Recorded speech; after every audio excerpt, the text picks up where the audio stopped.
Good morning, everyone. Good morning, and welcome to our foundation, Victims of Communism Memorial Foundation, in this rainy, foggy day in DC.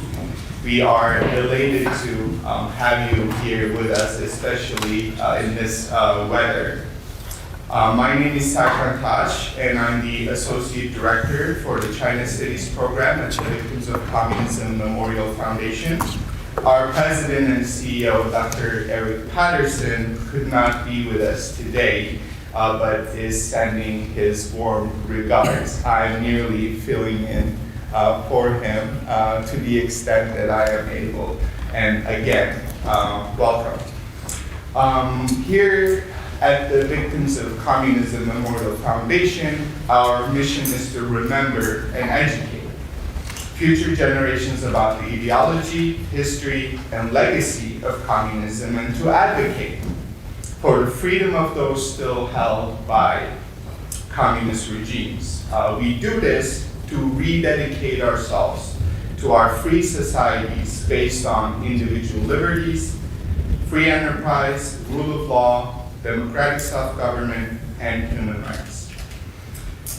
On behalf of our foundation, it is my honor to welcome you to today's important program, Fault Lines in Democracy, South Korea in Crisis, Venezuela as a Warning, and the Response of the Free World. And today, we are especially honored to welcome our keynote speaker, His Excellency Hwang Kyo-ahn, the former Prime Minister and acting President of the Republic of Korea. His presence today is deeply meaningful to us, and we thank you for joining us to share your insight and leadership at this critical moment in global affairs. This gathering will bring together voices committed to defending liberty and exposing the real threats posed by authoritarian ideologies that aim to dismantle the freedoms and rights we cherish so deeply across the world. From the erosion of democratic norms in South Korea to the ongoing humanitarian and political crisis in Venezuela, today's discussions will confront uncomfortable truths and challenge us to respond with clarity and conviction. At VOC, our mission is to educate future generations, and in this sense, this event stands as a testament to that mission and to the enduring strength of the free world when it stands united. Unlike many who forget as the news cycle changes, we at VOC remember. We remember the importance of the struggle against these regimes and the value of freedoms we often take for granted. We remember the many lives lost under communist repression across Asia and the world. We remember all the brave individuals who dedicated their lives to fighting for liberty and standing against tyranny. We remember, and we hope you will continue to remember as well. Thank you to all our distinguished guests, to you all, our speakers, our participants, and everyone joining us for being here. We look forward to a thought-provoking discussion. And without further ado, I'd like you to please join me in welcoming His Excellency Hwang Kyo-ahn.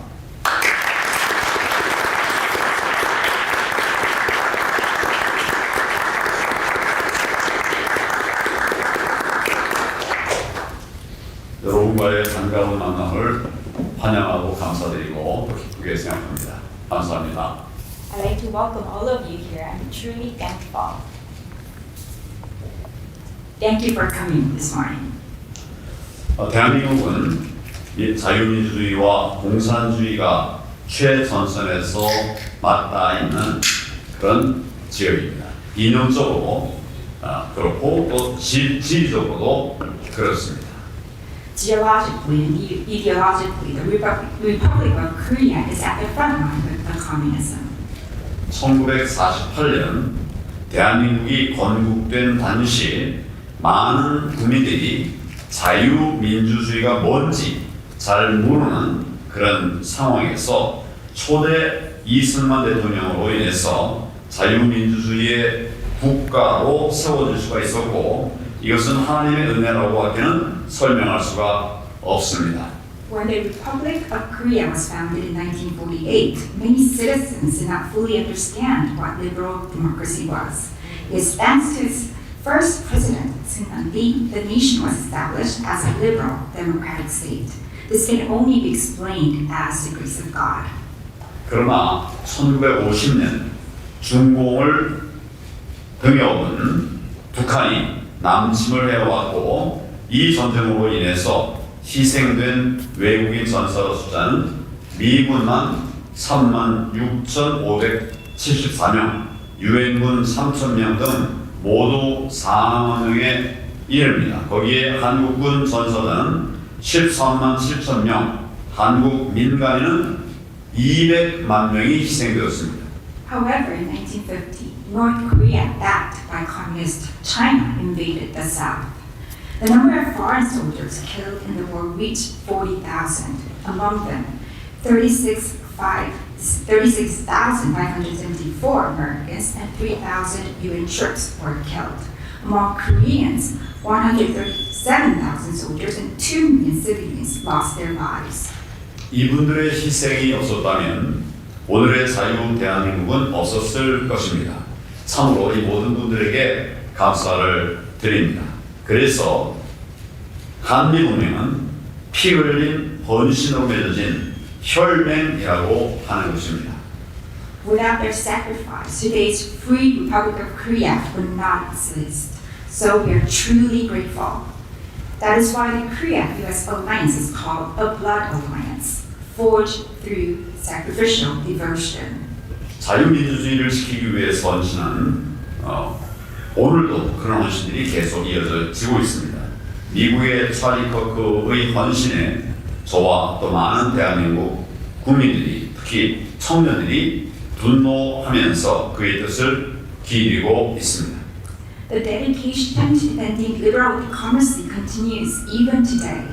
Many Koreans, along with myself, are mourning the devotion of America's Charlie Kirk and honoring his cause. Among them are the young people of Korea. 오늘날 대한민국에서도 자유민주주의를 지키기 위해 헌신해 오는 분들이 너무 많이 있습니다. 왜냐하면 지금 대한민국은 위기이기 때문입니다. 그리고 그 위기의 본질은 급속한 공산화입니다. 지금 대한민국은 그래서 체제 전쟁 중입니다. Today in Korea as well, sacrifices are being made to defend liberal democracy because the Republic of Korea is now in crisis, and the essence of this crisis is rapid communization. At this very moment, Korea is in a war of systems. 공산주의를 신봉하는 자들이 국회를 장악했고 또한 정권을 잡았습니다. 그러나 그들은 정당하게 국민의 표를 얻어서 국회의원이 됐거나 대통령이 된 것이 아닙니다. Those who adhere to communism have seized control of the National Assembly and also taken power. However, they did not rightfully win the votes of the people to become lawmakers or president. 먼저 지난 6.3 대선 이전의 상황을 간략히 말씀드리겠습니다. 대한민국의 민주당 세력은 중공과 연계해서 부정선거를 저질러 국회를 장악했습니다. First, let me give the backdrop to the June 3rd presidential election in Korea. The Democratic Party forces in Korea colluded with Communist China to commit election fraud and take over the National Assembly. 그들은 지난 윤석열 정권에서 대통령의 국정 운영에 대해 사사건건 반대하면서 가로막았습니다. During the Yoon Suk-yeol administration, they opposed and obstructed nearly every effort of the president's governance. 그들은 장관들, 검사들 또 그 외 정부 요직 인사를 30여 명이나 탄핵했고 공직자 임명도 방해했고 또한 대통령실 특수활동비 예산을 제로 그리고 검찰 특별수사비도 제로 0원으로 만들었습니다. They impeached more than 30 ministers, prosecutors, and other key officials, and they also blocked public appointments. They even reduced the presidential special activities budget to zero, and the prosecution's special investigation fund to 0.1. 그들은 대한민국 역사상 한 번도 일어난 적이 없던 무도한 일들을 계속해왔습니다. 윤석열 대통령을 식물 대통령이 되는 그런 상황으로 몰아갔습니다. They continuously carried out lawless actions that had never before occurred in the history of Korea. They drove President Yoon into a situation where he became utterly powerless. 윤 대통령이 작년 12월 3일 계엄을 선포했던 것은 반과 세력에 맞서서 자유민주주의를 지키기 위한 결단이었습니다. 윤 대통령은 부정선거의 실상을 알았고 또 계엄 선포 후에 제일 먼저 군인들을 들여보낸 곳 역시 선거를 총괄하는 중앙선관위였습니다. When President Yoon declared martial law on December 3rd last year, it was a decision to defend liberal democracy against anti-state forces.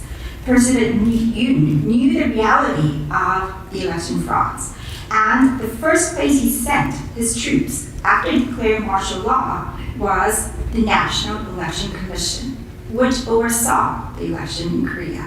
그러나 그는 거대한 부정선거 카르텔에 의해서 오히려 내란죄로 탄핵을 당했고 지금 구속되어 있습니다. 부당하게 억압당하고 있는 상황입니다. 그는 즉각 석방되는 것이 마땅합니다. However, he was instead impeached for insurrection by the massive election fraud cartel and is now imprisoned. He is being unjustly oppressed. He deserves to be released immediately. 윤 대통령에 대한 탄핵 과정도 불법적이었습니다. 수사권도 없는 공수처라고 하는 조직이 수사를 했고 또 영장 발부 권한이 없는 법원에서 영장을 발부받았습니다. 그리고 부정선거로 거대 의석을 차지하고 있는 민주당이 밀어붙여서 윤 대통령을 불법적으로 탄핵한 것입니다. The impeachment process against President Yoon was also illegal. The Corruption Investigation Office, which has no investigative authority, conducted the investigation, and the court without warrant authority issued warrants. The Democratic Party, which has seized a large majority of seats through election fraud, forced through the illegal impeachment of President Yoon. 윤 대통령 탄핵 후 6월 3일 실시된 조기 대선에서 이재명이 당선됐습니다. 그러나 그때도 역시 부정선거가 저질렀었고 당시 부정선거의 증거들을 간략히 요약한 것을 제가 프린트해 봤으니까 나중에 참고해 보시면 좋겠습니다. After President Yoon's impeachment, an early presidential election was held on June 3rd, in which Lee Jae-myung was declared the winner. However, election fraud was also committed at that time. I have brought a printed summary of the evidence of that fraudulent election, which I encourage all of you to. 거기에 빠진 부분이 있고 좀 더 보완할 자료가 있어서 그래서 나중에 이메일로 여러분들에게 보내드리도록 하겠습니다. There are some more things I'd like to add on to it, so after I revise and update the summary, I will provide them through email. 이 증거들은 선거 감시를 위해서 제가 2022년 1월 설립한 부정선거 방지대 대원들의 2년 1월 설립한 부정선거 방지대 대원들이 이번 대통령 선거 기간 동안에 수집한 증거들입니다. These pieces of evidence were collected during the presidential election period by members of the Election Justice Army that I had set up in January 2022 to observe elections. 그런데 지금 부방대 대원들은 부정선거를 막기 위해서 필사적으로 노력을 한 일로 인해서 상을 받기는커녕 오히려 경찰의 조사를 받고 있습니다. 그리고 선관위가 우리 부방대 대원들을 고발하고 있습니다. The Election Justice Army had conducted desperate efforts to prevent election fraud. They should have been rewarded for all their endeavors. However, these members are being investigated by the police. 저 역시 이러한 상황을 극복하기 위해서 자유와 혁신이라고 하는 신당을 만들었는데 창당한 지 이틀 만에 부당한 압수수색을 당했습니다. The Election Commission was prosecuting these good and faithful members, and I too was unjustly subjected to a search and seizure, just 2 days after establishing a new party, Freedom and Innovation. 부정선거 세력은 부정선거를 방지하기 위해서 시민들의 노력을 편회하고 있습니다. 그리고 선거 방해죄로 뒤집어 씌우고 있습니다. 대한민국에서는 중앙선관위를 통제할 수 있는 기관은 그 어느 곳에도 없는 상황이 되어버렸습니다. The election fraud forces are undermining citizens' effort to prevent fraud and accusing them falsely of election obstruction crimes. In Korea, there is no institution capable of overseeing the National Election Commission at the moment. 이제 6.3 대선 이후의 상황을 간략히 말씀을 드리겠습니다. 대한민국의 입법부 행정부는 이미 반국가 세력에게 장악되었고 사법부마저도 거의 장악될 위기에 처해 있습니다. 사법부를 완전히 장악하기 위해서 이재명과 민주당은 대법원의 숫자를 배로 늘려서 자기들의 마음에 드는 그런 사람들을 대법관으로 세워서 판결함으로써 그런 대법관들을 집어넣으려고 하고 있습니다. Now, let me briefly describe the situation after the June 3rd presidential election. The legislative and executive branches of Korea have already been seized by the anti-state forces, and even the judiciary appears to be almost under their control. To fully dominate the judiciary, Lee Jae-myung and the Democratic Party are attempting to double the number of Supreme Court justices and fill their seats with those who will rule as they wish. 이는 자유민주주의의 기본인 삼권 분립을 무너뜨리겠다는 것입니다. 사실 이미 삼권 분립이 거의 무너진 상태에 있습니다.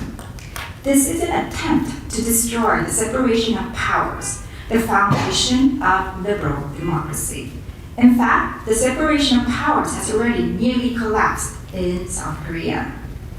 또한 이재명 정권은 권력자들에 대해서 독립적으로 수사할 수 있는 수사기관인 검찰청을 해체시키고 그 대신에 수사기관을 쪼개가지고 행정부 안에 편입시켜서 정권의 하수인으로 만들려고 하고 있습니다. 이러한 체제는 중국의 체제와 동일한 것으로 알려져 있습니다. The Lee Jae-myung administration is dismantling the prosecution service, which could independently investigate those in power, and instead dividing investigative agencies and incorporating them into the executive branch to turn them into servants of the regime. This system is known to be identical to that of communist China. 이재명 정권이 추진하고 있는 정부 조직 개편은 공산주의 체제에서 볼 수 있는 일당 독재 체제를 만들기 위한 것으로 보입니다. 그들은 반민주 세력입니다. 그리고 그들은 자신들의 독재의 장애가 되는 자유민주 세력을 하나하나 탄압하고 있습니다.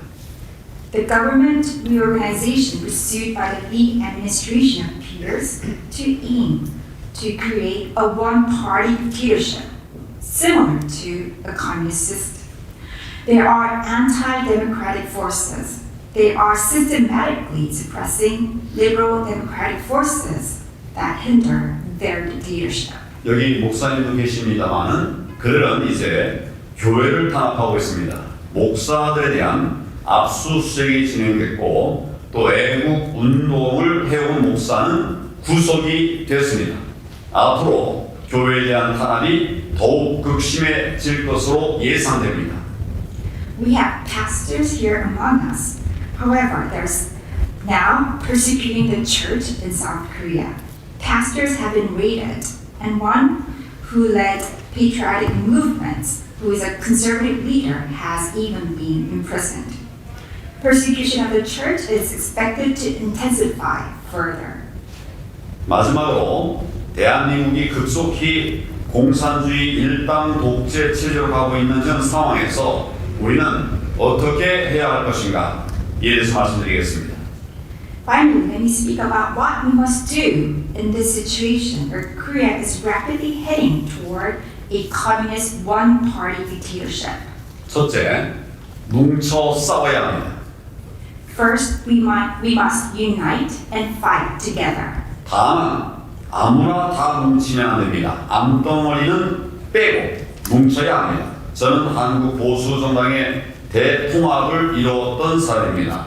몸에 암덩어리가 있다면 결국 암이 온몸으로 퍼져나가서 회생될 수밖에 없습니다.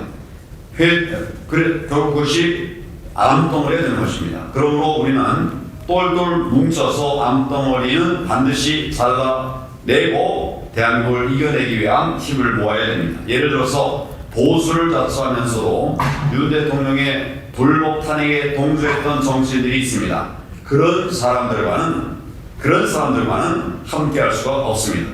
윤 대통령은 즉시 석방되어야 합니다. 그것이 법 정신에도 합당한 일입니다.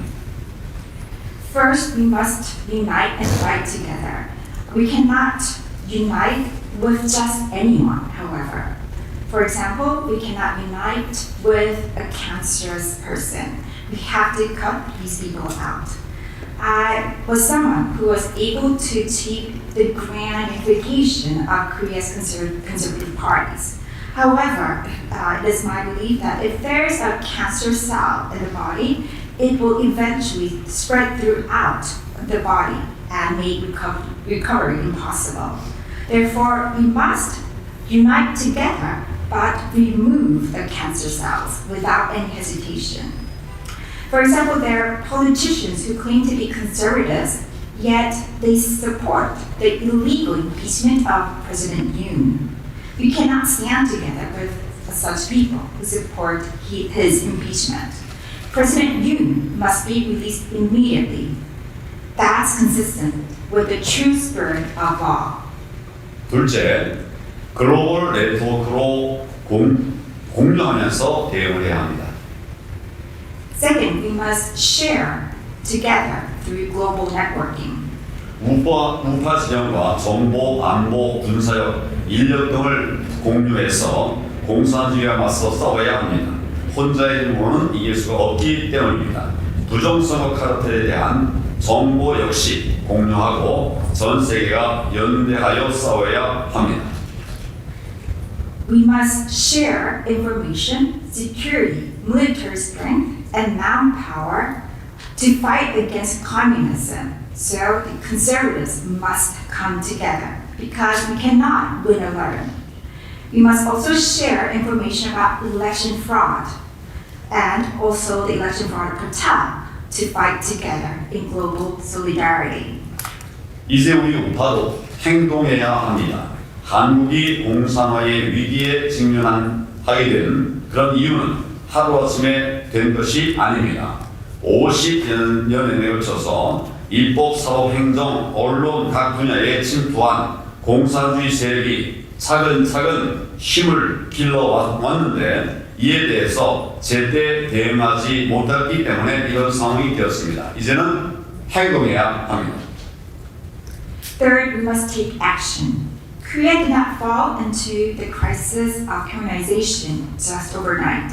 For more than 50 years, communist forces have infiltrated the legislature, judiciary, administration, and media of South Korea, gradually building power. And we failed to respond in time. So we must take action immediately. 지금 우리가 걱정할 시간이 있다면 그 시간에 행동해야 합니다. 지금 한국에서는 많은 소년들과 애국 시민들이 이재명 정권에 저항하고 있습니다. 그들은 법적 처벌을 감수하면서까지 목숨 걸고 싸우고 있습니다. 미국과 전 세계 자유민주주의 세력의 연대와 지지를 부탁드립니다. If there's time to worry now, you must instead use that time to take actions. Right now, many young people and patriotic citizens in Korea are resisting the Lee Jae-myung government.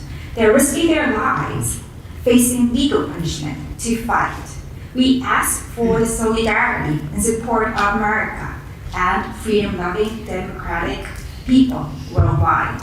넷째, 한미동맹을 더욱 강화해야 합니다. 이재명과 민주당은 철저한 반미 친중 세력입니다. 그러나 대부분의 한국 국민들은 한미 동맹의 중요성을 잘 알고 있습니다. 굳건한 한미 동맹의 강화를 바라고 있습니다. 따라서 이재명 정권의 뜻과 일반 국민들의 뜻이 같지 않다는 점을 기억해 주시기를 바랍니다. 만일 이재명이 주한미군 철수나 전시작전권 환수를 언급한다면 하더라도 일반 국민들의 뜻은 그와는 전혀 다르다는 것을 말씀을 드립니다. Fourth, the Korea-US alliance must be strengthened further. Lee Jae-myung and the Democratic Party are thoroughly anti-American and pro-Chinese. However, the majority of Koreans clearly understand the importance of the US-Korean alliances and desire this alliance to be stronger than ever. So please remember that the will of the Lee administration is not the same. It is different from the will of the Korean people. 다섯째, 마지막입니다. 그러나 이것이 가장 중요하다고 말씀을 드립니다. Even if Lee Jae-myung speaks of withdrawing U.S. forces from Korea or claiming wartime operational control, the will of the people is entirely different. 우리들의 간절한 기도가 필요합니다. Fifth, this is the most important point. We need to pray together earnestly. We need earnest prayer. 탄압 위기에 직면한 저와 한국의 크리스천들은 날마다 하나님의 은혜와 긍휼을 구하면서 기도하고 있습니다. 자유 대한민국을 사역해 주시기를 기도하고 있습니다. 미국에 계신 크리스천들께서도 한국을 기억하고 또 기도해 주시면 고맙겠습니다. 간곡히 부탁의 말씀을 드립니다. 감사합니다. Faced with persecution, Christians and I in Korea are praying every day for God's grace and mercy.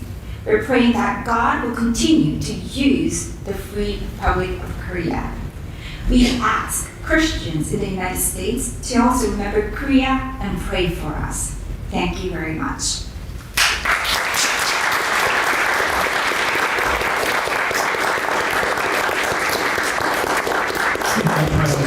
That excellent keynote speech preceded by the great welcome remarks by Associate Director Tas. We will now go directly into the panel session moderated by the excellent best moderator that I know of, Colonel Grant Newsham, featuring just tremendously awesome, great bunch of panelists. So I'm looking very much forward to that. So Grant.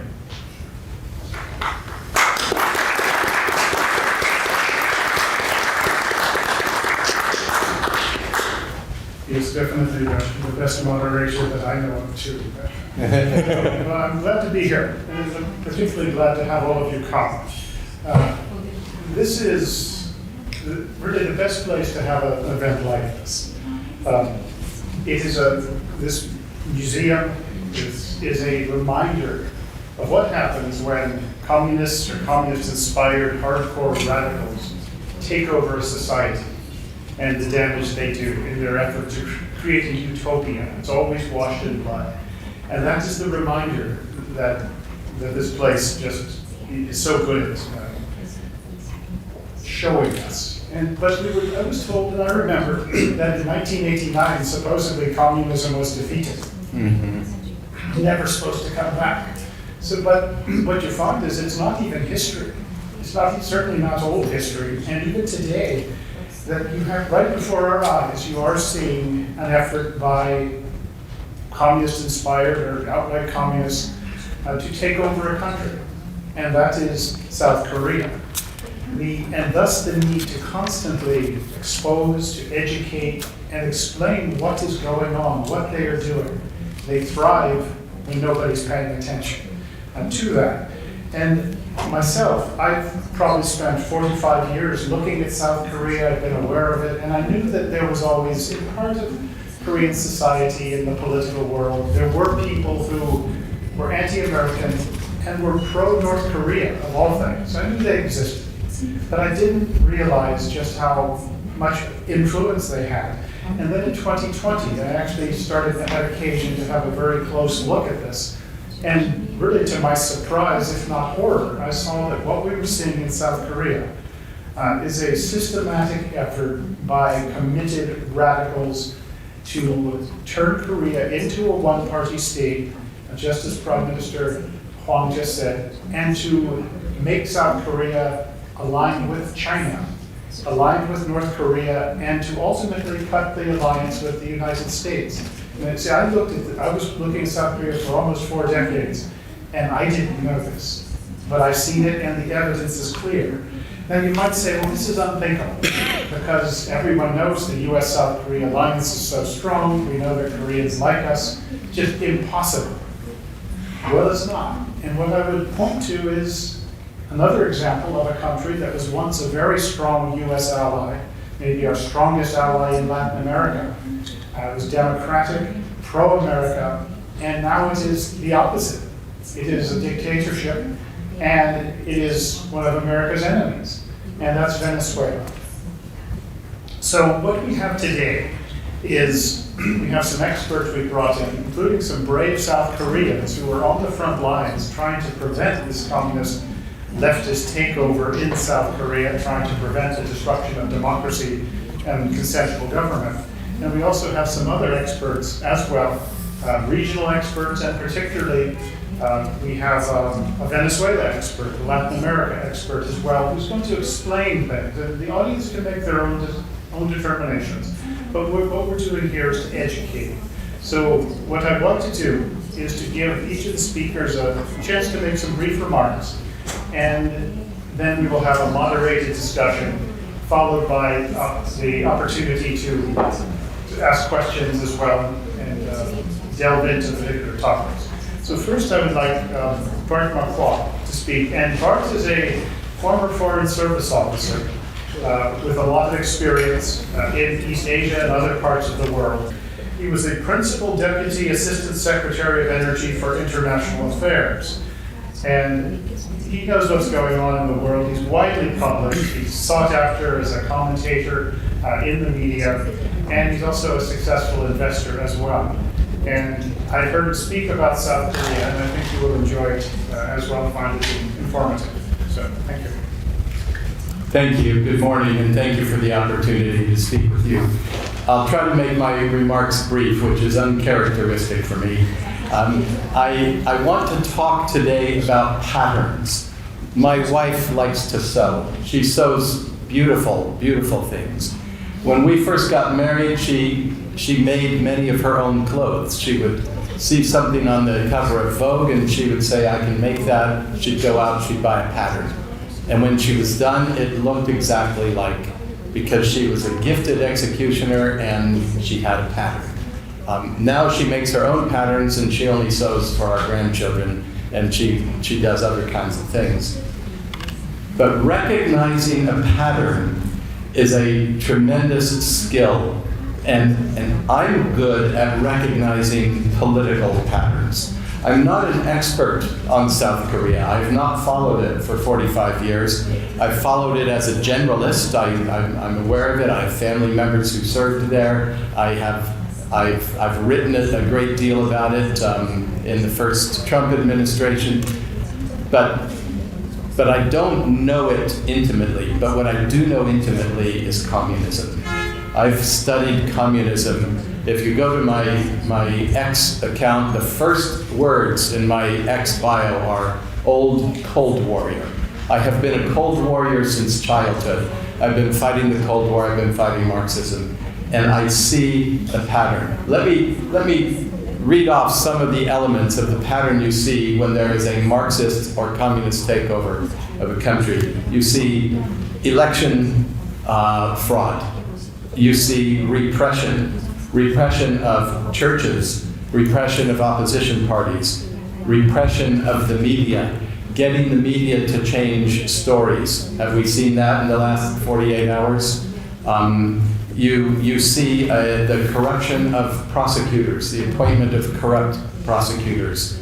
You see installation of special courts, removal of judges and court packing. You see the imprisonment of opposition political leaders. You see attempts to shut down opposition political parties. You see, as George Orwell so brilliantly described in his little book, Animal Farm, you see sheep repeating mindlessly slogans and ideas to drown out independent thought.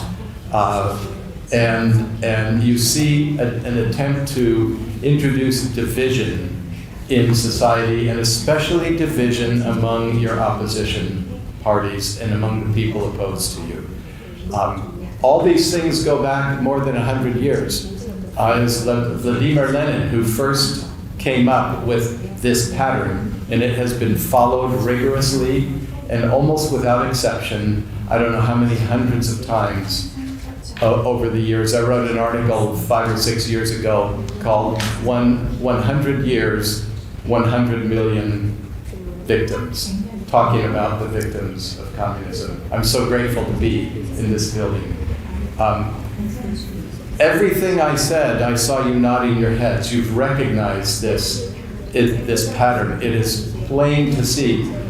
As I said a couple of days ago, when somebody questions whether or not your election was legitimate or fraudulent, that if you won legitimately, what you do is you open the books, you open a transparent investigation, you invite in the doubters, and you invite in international media, international observers and international experts, and you say, look at the evidence, did we or did we not win? And while you're doing this, you appeal to the people and you say, we won, didn't we? And if you won, the majority of the people will say, yes, we won. This was a legitimate election. What you do if you lose, what you do if you, or if it was fraudulent, what you do if it was fraudulent is you make it illegal to say the election was stolen. You arrest people for even daring to go to the airport to meet with somebody who has called into question the election. You challenge, you try to arrest the former president. What they're doing to President Yoon is shocking, and how the rest of the world can remain silent shocks my conscience, and it shocks my moral, it provokes moral outrage. You have a man who is in prison and denied medication and denied medical treatment, and his wife and so many people around him. Prime Minister Huang went through the list. That's what you do if you cheated, because you know that the mass of the people are not on your side. You know that the mass of the people voted against you, and so you institute repression instead. And the number one thing you repress, and this goes back before Lenin, he was the organizational genius. This goes back to Karl Marx. What do you repress first? What do you shut down first? Religion. You shut down the worship of God, because for the communists, God is the state, and the state is God. They want no interference, no loyalty to anyone but the state, and so they demand absolute loyalty, and they must stamp out faith in God. I'd like to echo the words, the call of my friend and brother here. Two things I beg you to do. Pray without ceasing, pray without stopping, and be united. Because another Leninist tactic is to insert provocateurs into your ranks to make you fight each other.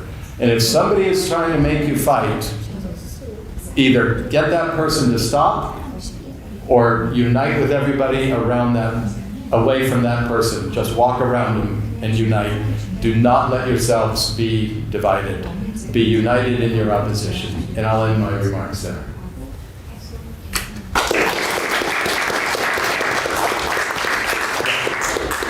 Thanks very much, Mark. That was insightful.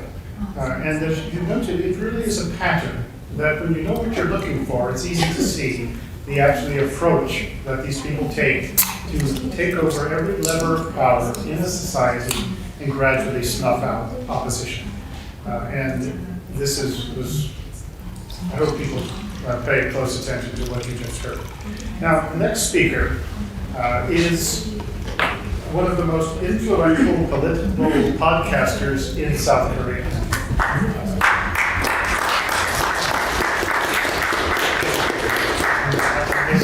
Everyone knows who he is, but it's Paul Sung-Hwan Kim. And his podcast is called Group C, or Ground C, which is Ground of Conservatism.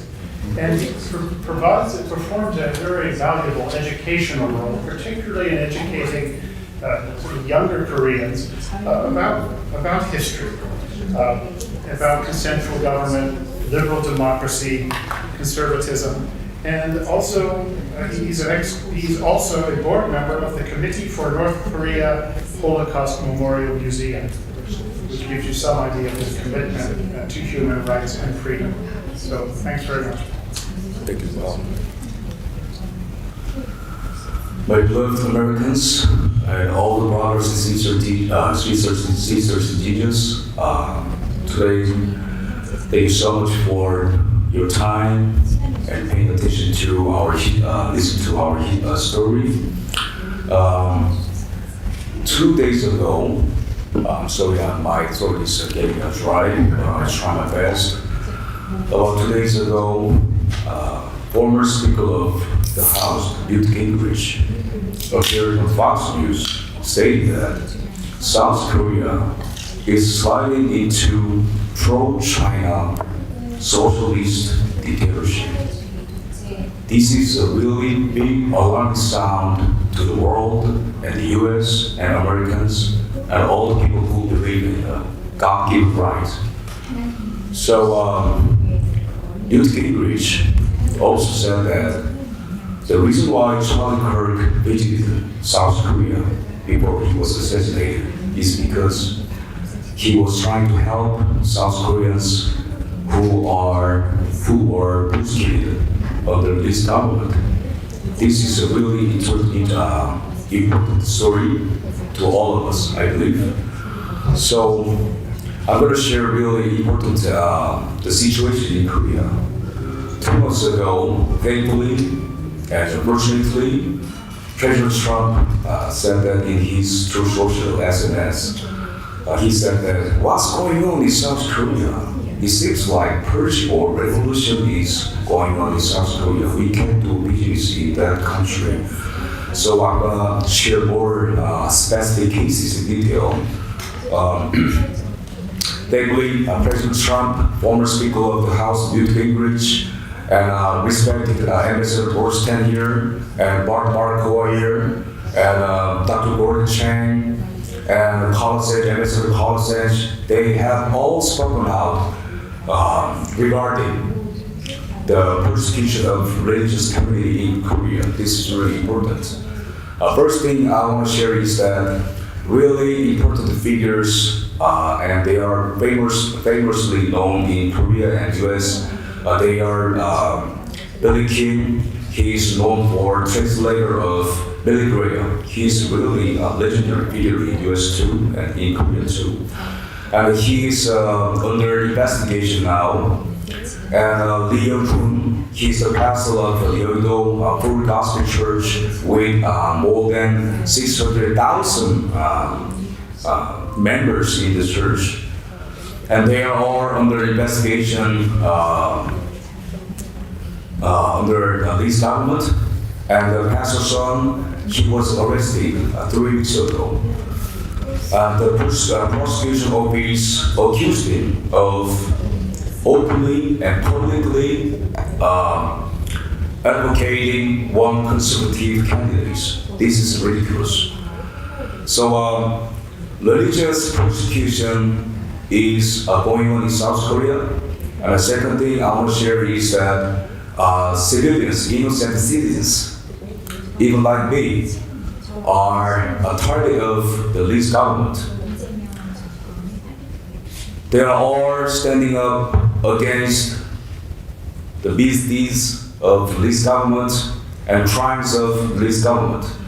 So in Korea, there is like a trilateral triangle structure to suppress civilians. The one thing is Lee's government, and on the other side, they are using media, left-leaning media. And on the other side, they are using Democratic Party of Korea. So these triangle structure are crazily hunting people who are who raise up their voice against the Lee's government. So as Ambassador Morstan stated, this is clear evidence of communization of Korea right now. So I want to know about this. Just remember that U.S.-Korea alliance was, of course, built upon the blood-forged history. But just remember that our alliance, Great Alliance, started from the fight that we fought against the evil enemies who were hunted by communism. So this is not a diplomatic issue. This is an international issue. If South Korea fell into hands of communists, you're gonna see a domino effect in East Asia. As of September 2025, Lai Ching-te, the president of Taiwan, he has faced right now a crisis of impeachment, like President Yoon. So pro-China party in Taiwan is called Kuomintang Party.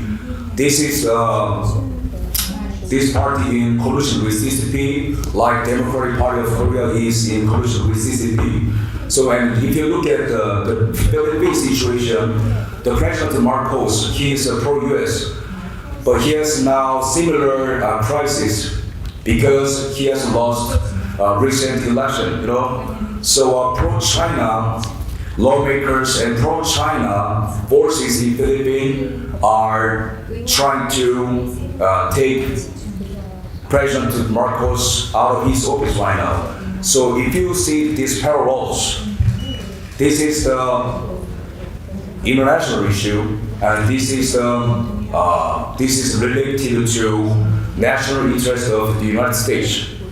So like Newt Gingrich stated 2 years ago, U.S. government should press Lee government to stop persecuting. And Donald Trump will visit Korea in late October for APEC, and I urge President Trump to insist that Lee government should stop persecuting. Thank you for your time. Thank you.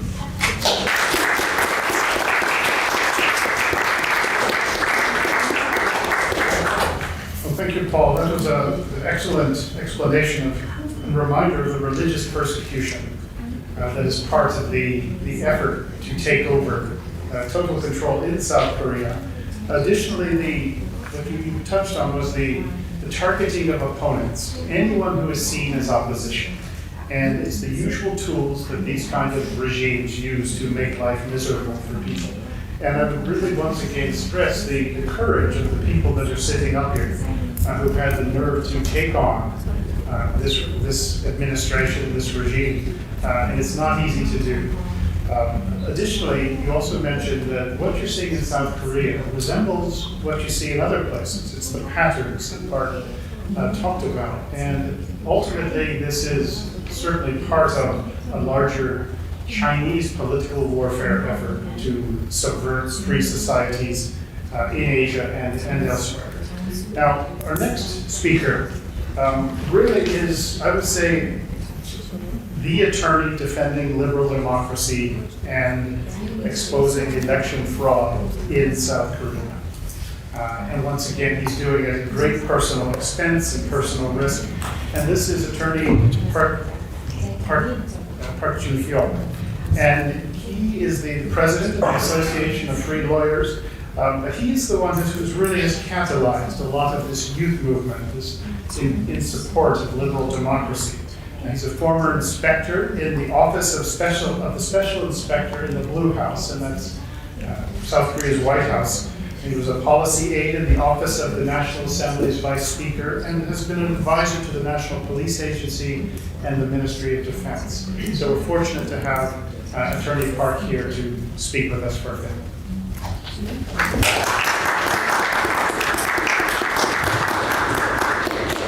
I sincerely thank you for being here today to address the pressing issues confronting Korea. Today, I want to talk about the international election fraud cartel connecting Venezuela, China, and Korea. And the crisis it has created not only for Korea, but for the whole world. Venezuela has already fallen into election fraud, drugs, and crime. It became a center for international criminal cartels. This problem did not stay in one country. The election fraud and crime spread to China and to Korea. Essentially, with the help of the US FBI, a large drug group was caught in Gangnam, Korea. This shows that the criminal network that started in Venezuela has now reached Korea. When a nation takes an anti-American path, it becomes impoverished, crime increases, and the country even turns into a criminal state. Yet the regime still holds onto power. The reason is simple: election fraud. After Hugo Chavez came to power, Venezuela lost its democracy step by step through election fraud. Under Nicolas Maduro, it became a full dictatorship. Electronic voting systems like the smart betting and the Dominion were used as tools of fraud. The Venezuelan government used many ticket tricks together: fake ballots, fake voter list, first only voting observers, spreading false news, and using courts and prosecutors for control. China worked closely with Venezuela and made this fraud system more organized and advanced. Maduro even held a Huawei phone and said China should, showing his close tie with Beijing. Now, similar things are happening in Korea. Candidate Lee Jae-myung once said China should in his campaign. He also spoke very deeply to the Chinese ambassador. Former Chinese ambassador Xing Haiming even warned that young Koreans who had a memorial for China should be punished. Later, President Lee Jae-myung said in a government meeting that those youths should not just be won. And the police began to investigate them. This shows Korea is becoming a country under China's orders. On October 10th, 2023, Korea's National Intelligence Service found many problems in the election system: forgery, hacking, duplicate, and false voting, changes in computer vote counts, and even the use of 1, 2, 3, 4, 5 Chinese service hotline as the password for Korean election system. President Yoon Suk-yeol also said in public statement that there was a possibility of election fraud, but instead of pushing it, the fraud cartel impeached President Yoon and used fraud in the June 3rd election to create a fake president. This is not just normal politics. This is deep crisis setting the foundation of Korea's free democracy. Power was stolen without guns and without blood. If Korea becomes the best state of China, then the sacrifice of young Americans in the Korean War 75 years ago will be in vain. There were the child of that time. If Americans ignore this, then Charikov's sacrifice will also be in vain. If this nation fraud cartel keeps growing, it will also damage the world order. Fraud leaders, fake presidents, and fake prime ministers could take powers in many countries and control the UN and other groups. Then the United States will become isolated and freedom will not spread. Just yesterday at the UN in New York, when President Trump gave his speech, strange technical problems happened. This is a sign. If America wants to keep world leadership, it must start the global election fraud cartel. Korea's election commission even exported fraud systems and the voting process to possibly other nations through AN. This is a danger for the future. If a war happened between the US and China, pro-China countries in the Pacific could block the US forces. But the Korean people are ready to wake up, together with America. They can defeat this cartel. If America speaks out about Korea's fake president, Lee Jae-myung and election fraud, the Korean people will rise. The Lee Jae-myung regime has no legality or legitimacy. Its repression is extreme. Both President Yoon Suk-yeol and First Lady Kim Jong-un were jailed. This has never happened before in the world history. Students who remember the Charlie Kirk are now shouting, "Free Yoon." This shows how dangerous dictatorship through election fraud is. If the United States and the world act now, we can stop Korea from becoming another Venezuela. Korea is the front line of freedom and the shield of democracy. If we stay awake and raise our voices, we can block this global cartel and protect freedom in Korea and the world. Ladies and gentlemen, the last country Charlie Kirk visited was Korea. Korea was the nation he cared for. He fought against election fraud. He fought against election fraud. And his sacrifices is waiting on us. America, please stand with Korea and protect its freedom. We work together. Thank you.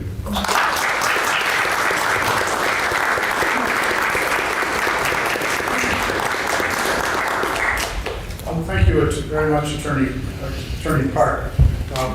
Attorney Park really he's a lawyer, and lawyers operate based on evidence.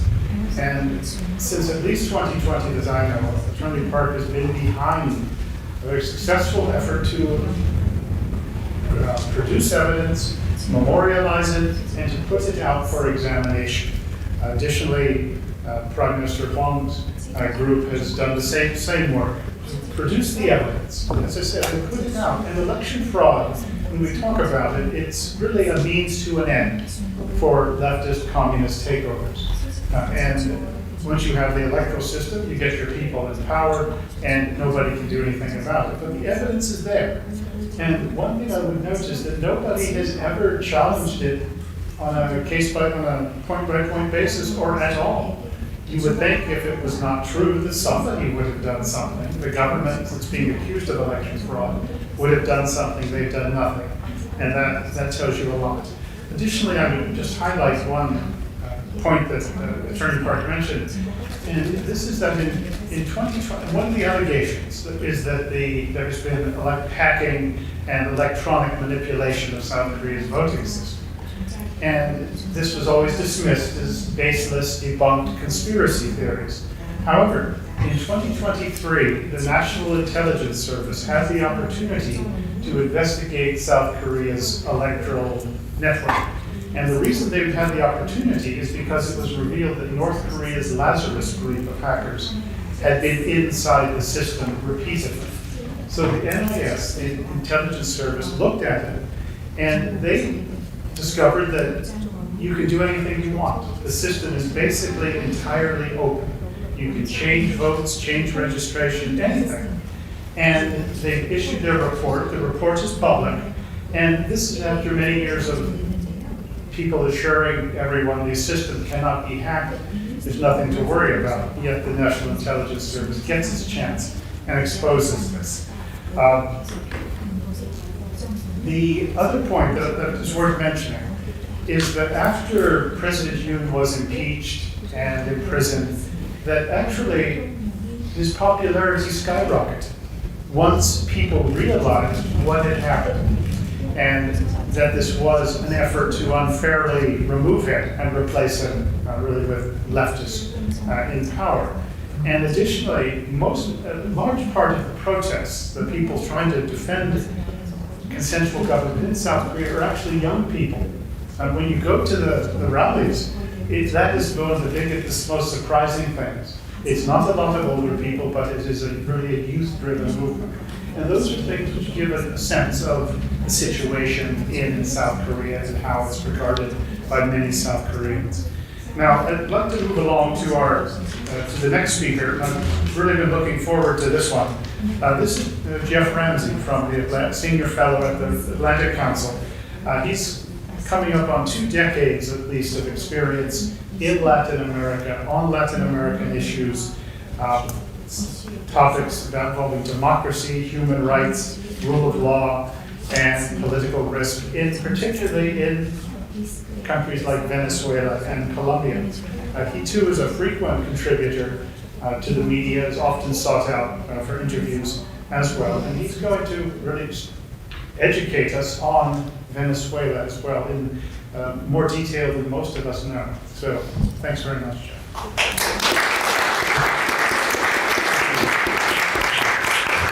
Thank you so much. Good morning. So my name is Jeff Ramsey. I'm a senior fellow at the Adrian Arsh Latin America Center at the Atlantic Council. I just want to thank the Victims of Communism Memorial Foundation and the Korea Conservative Political Action Committee for inviting me today. Thank you, Mr. Prime Minister, for your remarks. It's a real pleasure to be on this panel with so many distinguished speakers. Before I start, I just want to be very clear. I am not an expert on South Korea, and I'm not going to be able to speak about that country's political system. Looking around the room, I think I'm probably the least qualified person to talk about South Korea, so I will leave that to my other panelists and to all of you. I really can make no statement about the situation inside South Korea. I also want to say, for those of you who would like to learn more about the Atlantic Council's fantastic work on South Korea or on the U.S.-South Korea security relationship, I invite you to follow the work of our Scowcroft Center for Strategy and Security or our Indo-Pacific Security Initiative. They do fantastic work. Instead, I was invited to speak to you all today about Venezuela. I've been working on and tracking Venezuela for over 10 years now, I like to think that I've become something of an expert in how it went from one of Latin America's most stable democracies to the authoritarian regime that we see today. I think that it's an important story with lessons for any democracy, including our own, which underscores just how fragile democratic governance can be if it's not preserved and defended. It's hard to believe now, but in the 1990s, Venezuela was considered one of the most healthy democracies in South America. It was widely seen as a solid U.S. ally. It had enjoyed uninterrupted democratic elections since 1958. It was a founding member of OPEC, and it was one of Washington's closest partners. But beneath this stability, the country faced real deep structural problems. Income inequality was among the worst in the hemisphere. Poverty was rising after an oil bust. And ordinary Venezuelans felt that the two dominant parties, the center-left Democratic Action Party and the center-right Kcpac Party, were unable to deliver. Politics as usual in Venezuela wasn't working. This frustration paved the way for Hugo Chavez. In 1992, he was a little-known lieutenant colonel who led a failed coup. Just 6 years later, in 1998, he campaigned as an outsider, promising massive anti-systemic change, and he won the presidency with 56% of the vote. At first, Chavez was very popular. He pushed through a new constitution in 1999 that expanded presidential powers, but by 2002, his approval ratings started to fall, and they fell to around 30%. And in April of that year, after a wave of protests and a violent crackdown, he was briefly ousted in a coup, only to return to power in 48 hours. After that, Chavez moved very quickly to go after his opponents. He packed the Supreme Court, targeted independent media, and he used state resources to tilt the playing field in favor of his ruling party. At the same time, oil prices in Venezuela were soaring. Oil prices worldwide were soaring. Venezuela has the largest proven oil reserves on the planet. So with billions of dollars in revenue from the oil sector, he expanded subsidies and implemented vast social programs known as misiones, all of which helped the poor and restored his popularity. We saw this evidence in the fact that in 2004, he won a recall referendum with nearly 59% of the vote. In 2006, he won re-election handily with 63% of the vote. But in 2007, he lost a referendum that sought to abolish term limits. This was the first major electoral setback of his presidency. And this is where we really started to see what was at stake in Venezuela. We saw that instead of accepting the result, Chavez pushed the same reforms again in 2009, just 2 years later. And this time he won, and he eliminated term limits. And this was a clear indicator of how authoritarian he was becoming. In 2012, even as his health was failing, he still won another term with 55% of the vote. When he died in March 2013, his successor, Nicolas Maduro, ran for and narrowly won the presidency. But Maduro lacked Chavez's charisma. He didn't have the same oil boom to rely on. The economy began to collapse, shortages spread, and inflation soared. Maduro's response to this was not reform, but repression. In 2014, student-led protests were brutally suppressed. In 2015, the opposition won a 2/3 majority of the seats in the legislature and the National Assembly. This was the first time in 16 years that they held a legislative majority. And instead of respecting those results, Maduro used the Supreme Court to invalidate that opposition majority, and then a few years later he created a separate body, a constituent assembly, to bypass the legislature altogether. From that point on, and still to this day, Venezuela has had no meaningful separation of powers. Presidential elections in 2018 were widely denounced as unfair, and again, just last year in 2024, the international community and the opposition documented widespread irregularities in that vote. In last year's presidential election, the official vote tally sheets that were gathered and presented by the opposition suggest that the opposition candidate, Edmundo Gonzalez, won more than twice as many votes as Maduro. We've seen subsequent regional and local elections since then, which have been very far from free and fair.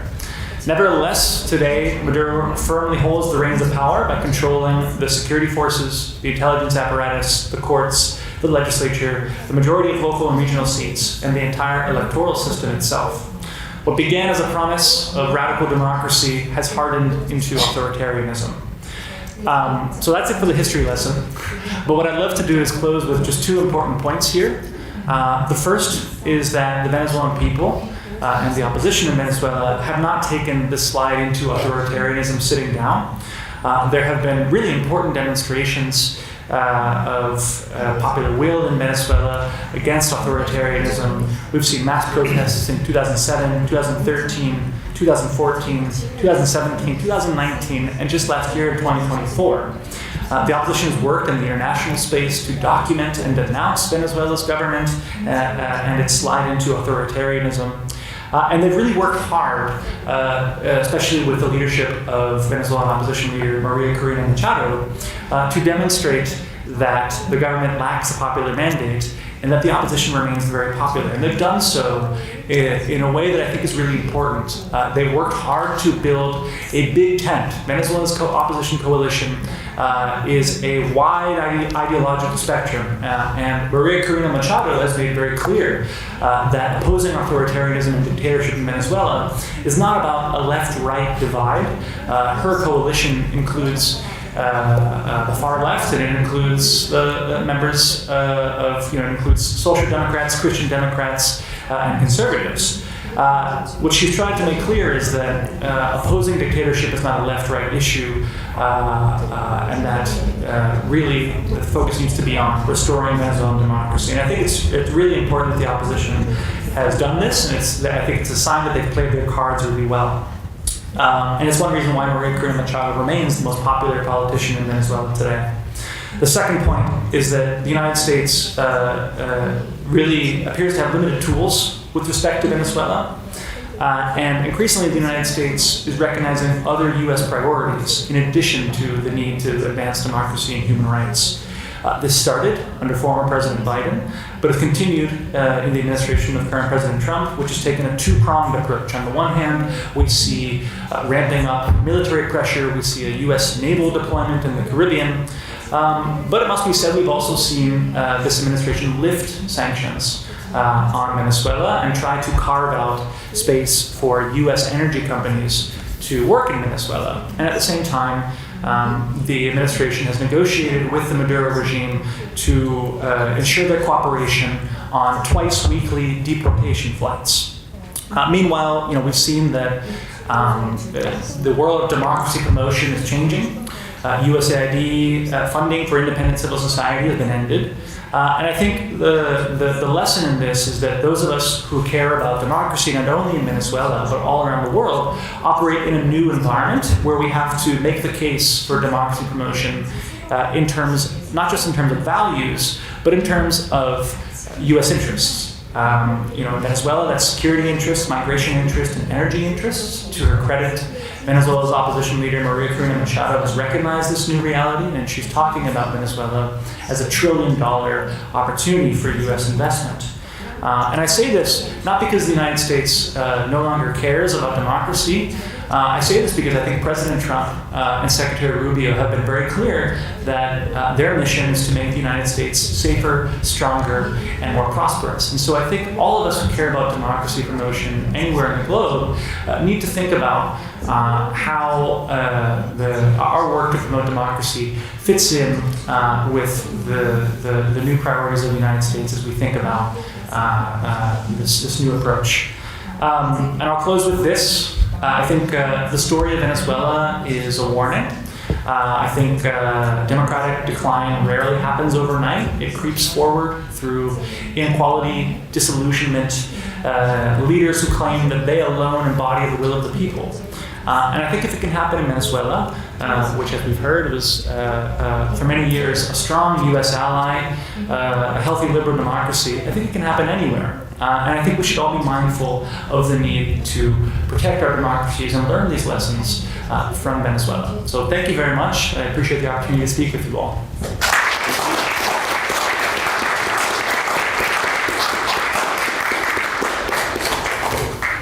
Thank you, Jeff. That was fascinating and informative.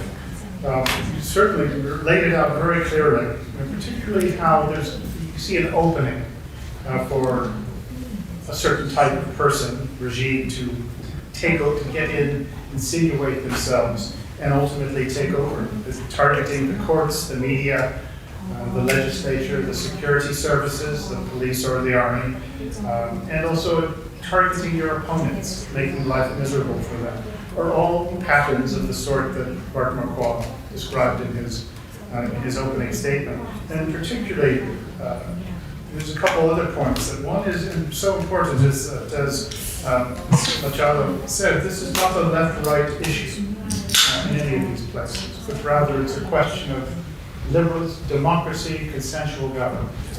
And that is a key point to keep in mind about it. But also, he described as sort of a wild card in these situations, particularly where the communist hardcore radicals try to take over, and that's the public, the population.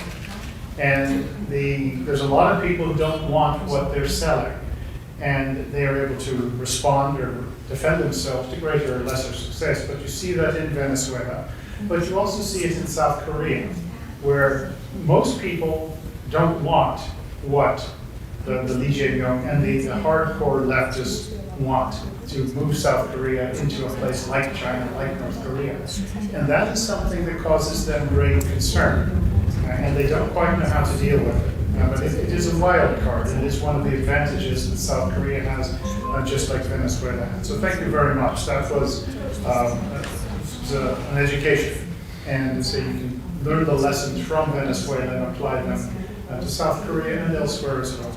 So our final speaker, batting cleanup, is Ambassador Morse Tan. He's the vice chairman of Kcpac, chairman of Kcpac USA. He was during the first Trump administration, he was the ambassador at large for global criminal justice at the Department of State. And in that role, he was very energetic in trying to stop genocide, war crimes, the crimes against humanity. And he has also become a real sort of advocate for electoral integrity. And once again, at some considerable personal risk, he has been pushing that issue, promoting it. He's a lawyer, he's a legal scholar, he's been a law professor, and even the dean of a law school. So he's done just about everything. So Morse.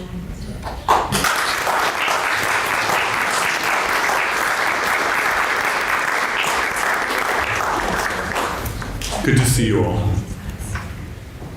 Picture this: 2 tracks, 2 trains. One train led by China, the Chinese Communist Party, with Russia and Venezuela and Iran and maybe Brazil and North Korea in tow. That along this track, they are trying to take the world over a cliff. That is where that track leads. And then picture with me another track. This is the US-led track, the track of liberty, of freedom, of free markets, free societies, of constitutional republics, of prosperity, of peace. And you have so much of the free world attached to this train that is heading towards prosperity and peace and freedom, democracy, things along these lines. Now consider this. South Korea, which had been on the US train, hitched together, tied together by blood, fire, and steel, is now in real danger of getting off of this track and getting onto this track, heading off the cliff of communist dictatorship and destruction of the society in terms of its systems, in terms of democracy, in terms of free markets, in terms of freedoms and rights that are so fundamental and basic to a constitutional republic. And there is a real danger that the South Korea car will be shifting tracks to be heading off of that cliff.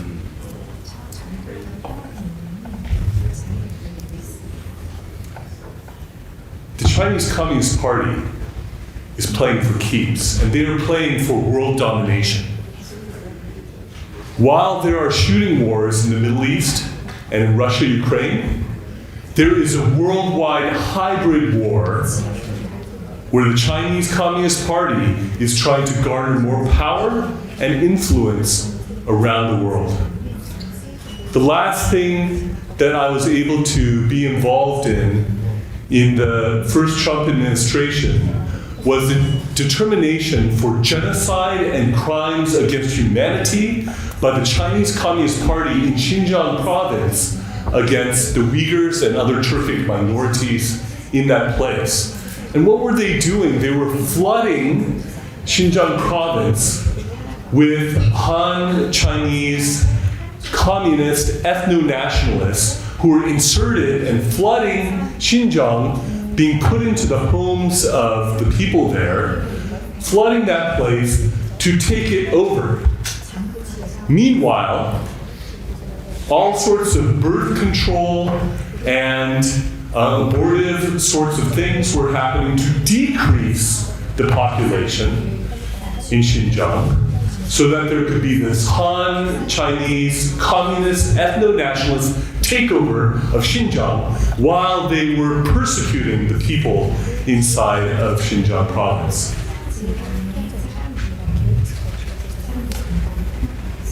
If the US does not address this decoupling of Korea from one set of tracks to the other,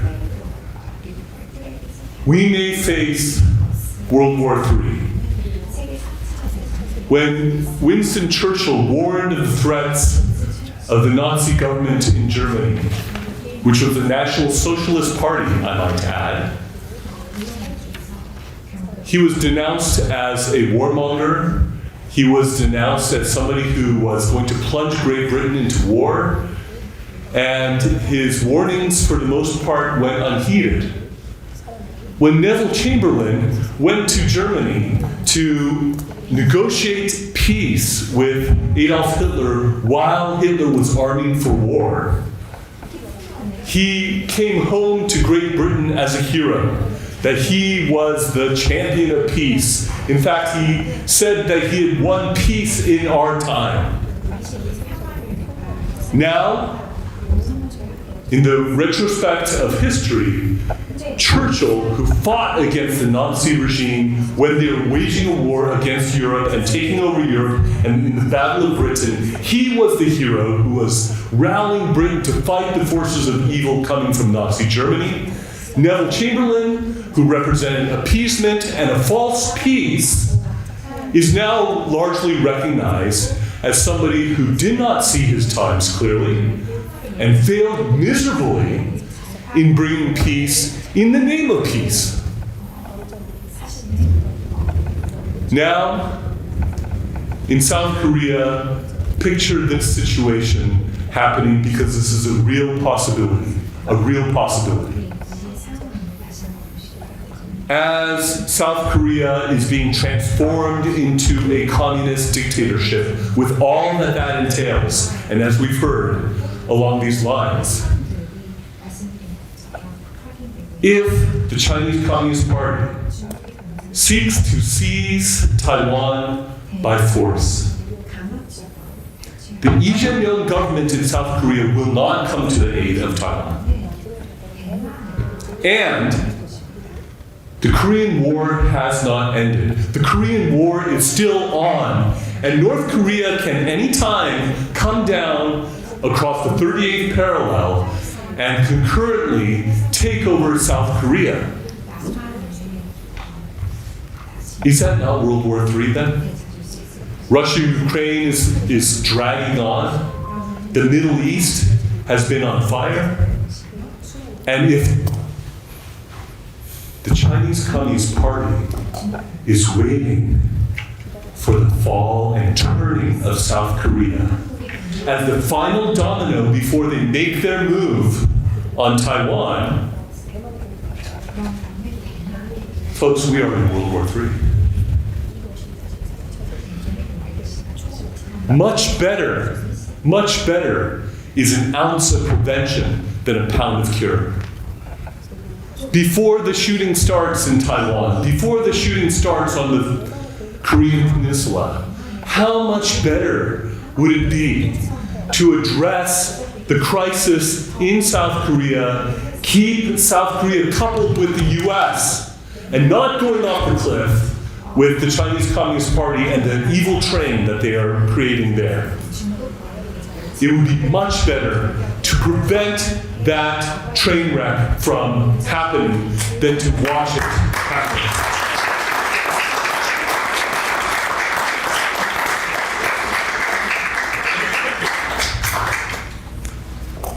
South Korea, by many objective measures, is the best ally of the United States. I do not only speak of the love of the South Korean people for the United States. I do not only speak of the important military alliance memorialized in the Mutual Defense Treaty that has been in place for a long time. I do not only speak of the close business relationship and the economic ties and relation. I do not only speak of the cultural ties that are extensive, the educational ties that are extensive. I do not only speak of the systems that the U.S. planted in South Korea that has enabled it to flourish and to be a beacon of light as contrasted with North Korea. I'm also talking about the fifth largest military in the world, in South Korea, facing off with the fourth largest military in the world, which is North Korea, and not only that, the involvement of the three largest militaries in the world, namely the US, China, and Russia. The US needs South Korea to be a bulwark to prevent World War III.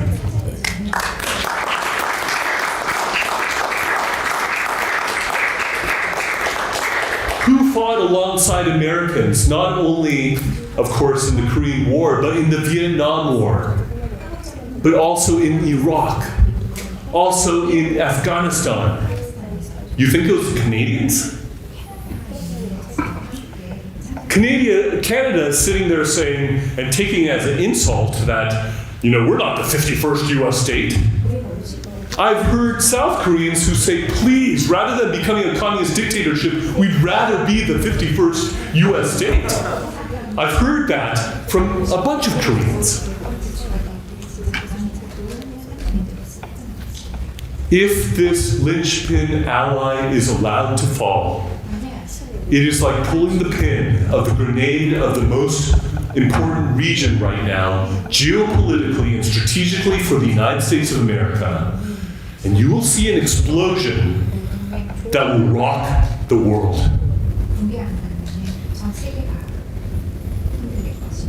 Would that our leadership would increasingly see that before we are plunged into World War III. There was a memorial service for the Christian martyr and American hero Charlie Kirk recently. Millions of people all around the world and across the United States have watched this.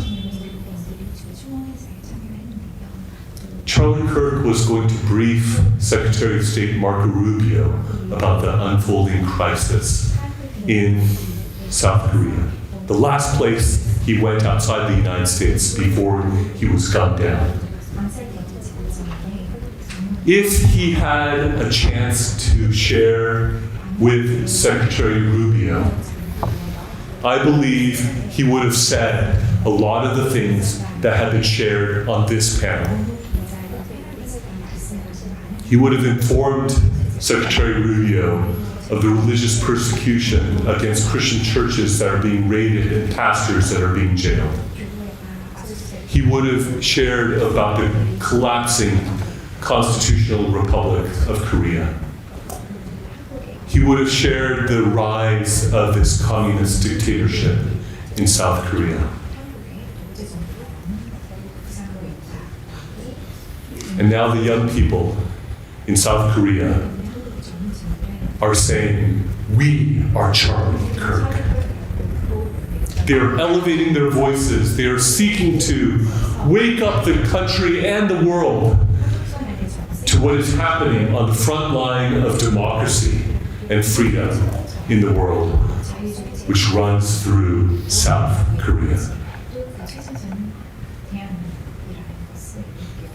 Eminent voices in the United States are increasingly joining their voices together to wake up America and American leadership as to what is going on. This is not the time for a false complacence. This is not a time to stay neutral. This is not a time to hold back. Do you want stability? Do you want peace? Then now is the time to intervene in regards to South Korea.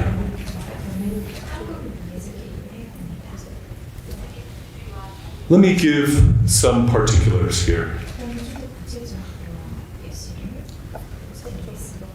Lee Jae-myung came to put on a show with President Trump. He was completely false, he was completely fake, and he is not to be trusted. The man is marinated in lies.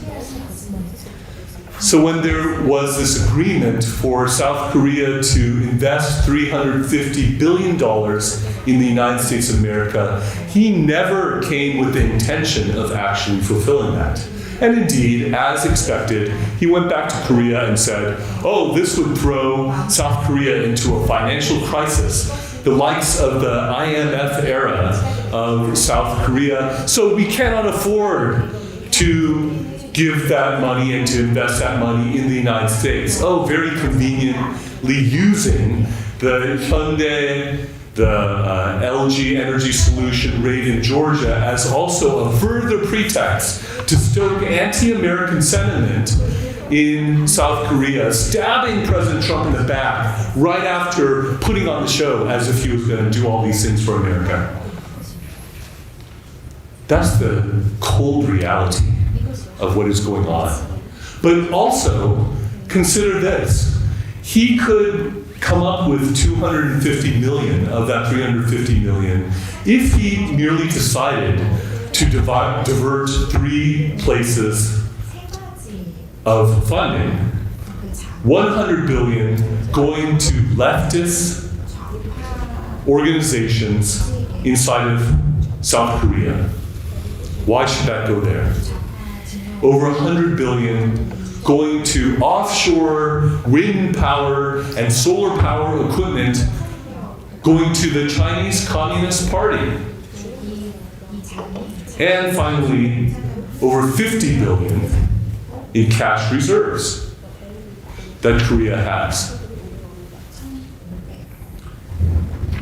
He can do 250 billion just by diverting money from those 3 sources. But instead, he is actively decoupling South Korea from the US train to the Chinese Communist Party train, and the country is going off of a cliff. The sooner that is recognized, the sooner that is realized, the sooner that the righteous might of the United States of America can intervene for its most precious ally in the world, South Korea, the better. The US is not helpless. Indeed, the FBI was involved in a huge drug bust in South Korea. It's the US Navy that is blowing up drug boats emerging out of Venezuela. Maduro probably feels a good bit of stress right now. Just as Kim Jong-un of North Korea was terrified to see the US bunker busters going into the Iranian bunkers to destroy the nuclear program of Iran. Kim Jong-un has nowhere underground he can hide anymore, and he saw it graphically. Do not wait for the communization of South Korea to become full-fledged and for the unification of Korea to be a communist unification under the Chinese Communist Party and North Korea. Do not wait until that day. Then, the US security posture and geopolitical and strategic interests will be severely compromised, and the US will have a much harder fight on its hands to lead and to save the free world. I believe the US leadership and the US people are starting to wake up and starting to understand more of these things. And as Charlie Kirk said in his last message abroad in South Korea, that if he knows the United States, that he will see the righteous might of the United States employed to build up and to save South Korea in this time of crisis, in this time of great danger. It is time. And as the Korean patriots are gasping for air, as they are being choked and poisoned and destroyed, it is time for the US not only to intervene against the present regime, but also to protect the patriots and the American-loving people of South Korea and its noble leadership, including those who are represented here on this panel. We need a white list of at least 1,200 of the leaders of South Korea who Lee Jae-myung has vowed to root out falsely as insurrectionists when he is the insurrectionist. And we also need sanctions. Why not sanctions like in Brazil, where Brazilian Supreme Court justices were sanctioned in the midst of the persecution of President Bolsonaro, in the midst of election fraud in Brazil? I believe President Trump knows what it is to be hounded through lawfare, to be persecuted politically, to be attempted to be assassinated even. And if the US knows what is happening to the rightful President Yoon, how is it any different from the sorts of things that have been happening to people like Bolsonaro and President Trump himself? Visa sanctions, economic sanctions relating to a coup d'etat. These are all among some of the initial tools that can be used with respect to the Korean situation.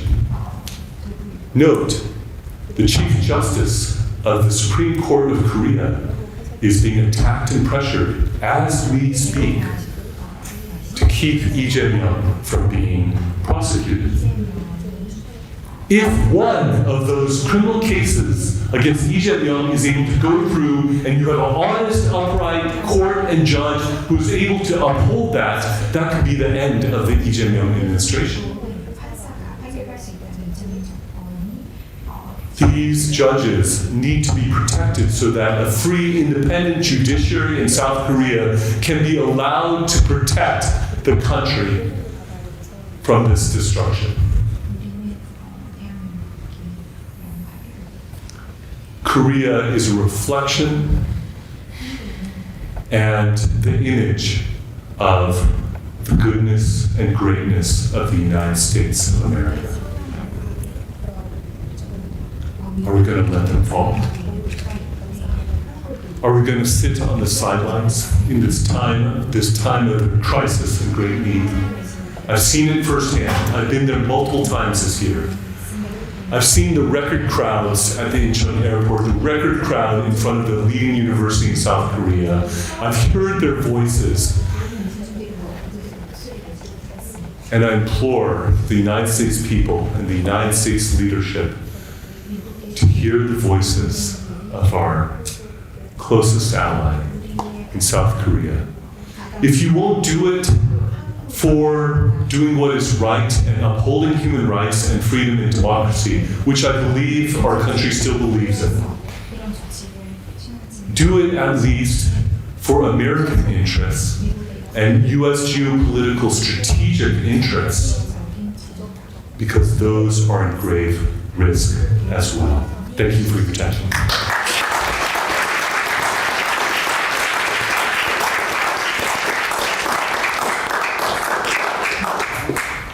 Thank you very much, Ambassador Tan. The time left, what I'd like to do is to let the audience ask some questions.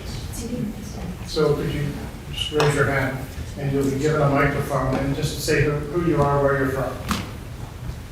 Hello. First of all, thank you for this remarkable panel. I especially appreciate Prime Minister Huang's powerful and clear remarks. My question is, what would you like to see the United States do? Thank you. Well, directed first to Prime Minister Huang.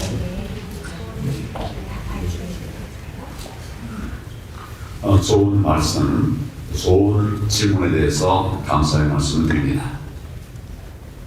대한민국은 지금 자유민주주의 대한민국을 지키기 위해서 총력을 다하고 있는 사람이 있는 반면에 그 반대로 대한민국을 공산국가로 만들기 위해서 애쓰는 이런 자들이 병존해 있습니다. 그런데 거기서 우리 자유민주주의를 지키겠다고 하는 세력들이 점점 힘이 약해지고 있습니다. 불법적 부정수모와 또 이것을 통해서 권력을 장악한 자들이 자기들 마음대로 대한민국을 요리하고 있습니다. 우리 법도 무너뜨리고 있고 또 시스템들 다 붕괴시킴으로써 민주주의 체제가 거의 무너졌다고 저는 봅니다. 법이 아니라 그저 독재에 의해서 처벌하고 또 재단하고 있습니다. 저도 그들과 싸우기 위해서 모든 노력을 다 하다가 최근에 이제 창당까지 했는데 창당한 지 이틀 만에 압수수색을 했습니다. 당의 정당에 대한 압수수색을 했습니다. 압수수색을 하려고 그러면 압수수색할 증거가 있어야 되죠. 창당한 지 2일 만에 무슨 증거들이나 하겠습니까? 얼마나 무도한지를 알 수 있는 이런 일들입니다. 그리고 결국 종교 탄압에 대해서 말씀하셨는데 그동안 좌파들도 또는 민주당 세력들도 전혀 손대지 않았던 것인데 지난 5년 정도 이후부터 이제 다른 세력들이 어느 정도 정리가 됐다고 보고 마지막 이 칼을 빼는 것입니다. 이것에 관해서 우리가 이길 방법은 너무 어렵고 힘들었었습니다. 첫째는 다 우리 뭉쳐서 싸워야 됩니다. 우파가 다 뭉쳐서 싸워야 됩니다. 그런데 우파가 그동안 너무 무기력했고 자기만 생각했습니다. 다치지 않기 위해서 그 편안한 길을 왔습니다. 이래가지고 싸움을 할 수가 없죠. 반드시 우파가 단결해서 이제는 자유대한민국을 지키기 위해서 싸워야 됩니다. 둘째는 우리 힘만으로는 부족하니까 우리 민주 동맹들과 함께 해야 됩니다. 가장 강력한 동맹은 미국입니다. 미국은 혈맹입니다. 세계적으로 피를 던져가면서 나라들을 지켜내는 동맹은 거의 없습니다. 대한민국은 정말 거의 수백만의 피해를 내면서 미국도 뭐 여기서 한 30만 명 정도와 이제 전사를 하는 정도로 그 많은 피를 흘린 그런 혈맹입니다. 그리고 그런 혈맹을 통해서 세계에서 가장 가난했던 나라로부터 세계가 부러워하는 이런 강국을 만들어내는데 지금 이 나라를 지금 좌파들이 공산주의 세력들이 무너뜨리려고 하고 있습니다. 미국이 함께해야 됩니다. 지켜줘야 됩니다. 이것은 대한민국에 대한 혜택이기도 하고 또 미국과 함께함으로써 미국과 함께 큰 행복한 미래를 만들어갈 수 있는 길이 되리라고 생각합니다. 여러 가지 말씀을 드릴 수 있지만 대안으로서는 그 두 가지. 그러나 우리 그 가운데서 우리 대한민국은 또 자기를 지키기 위한 그 노력을 하면서 최선을 다할 것입니다. 다행한 것은 최근에 젊은이들이 일어났습니다. 그동안 우리 힘이 되지 않았던 젊은이들이 일어났습니다. 그래서 대한민국에 그래도 길이 있다. 이런 상황을 전체적으로 보면서 우리는 이대로 미국대로 동맹을 지키기 위한 노력을 해 나가면 길이 있겠다. 저는 그렇게 보고 있습니다. Thank you very much for your question, and I'd like to also thank our great panelists. Right now, Korea is undergoing a systematic war, and there are fighters fighting for democracy, and there are those who are also fighting for communism. So both camps exist in Korea. The issue is that those who are fighting for free democracy in Korea has become weaker because of the leftist power that has seized the government through election fraud, and they're currently manipulating all systems in Korea, all the legislations, the executive branches of Korea, thereby destroying the very core of Korean society. The government do not go by law, but because it is showing signs of dictatorship, punishing people without the law. For example, I established my new party. Within 2 days of establishing my party, the police came and seized and raided my offices. In order to raid a place, you need to have evidences, but it has been only 2 days since my party was established. How could there be any evidences that could be found? This just shows how ruthless the current regime is. Another prime example is the oppression on religion, especially Christianity. Even in times past, never in the history of modern Korea was a religion oppressed to this extent. I believe that this is because over the courses of their preparation, they are in the final stages of communizing South Korea. So this started from 5-10 years ago, and now as they're at the final stages, they have now resorted to also oppressing churches and pastors in Korea. In this backdrop, conservatives need to unite. We need to unite together. We should not be complacent and seek our self-interest or feel that we are vulnerable or be afraid. We need to unite together, rise together to fight together. And secondly, our allies, especially our strongest ally, the US. Our alliances has been forged in blood. No other alliances in the world had have been made through the shedding of blood. About 300,000 US lives were sacrificed in the Korean War, and we are very thankful for it. And because of this sacrifice from the US, Korea was able to overcome its poverty and was able to become an economic powerhouse in the world. Now, I want to turn to the United States to help us. In Korea, we will keep on fighting and we will keep on trying at all fronts, but we do need the help from the United States because we are in our last resorts. Thankfully, these days, we see young people who have risen up. When I see young people who have flocked to defend democracy, I could see that there is a path forward. And I'd like to urge the United States to fight this fight with Korea to protect Korean democracy and also for mutual interest and benefit for both countries. Thank you.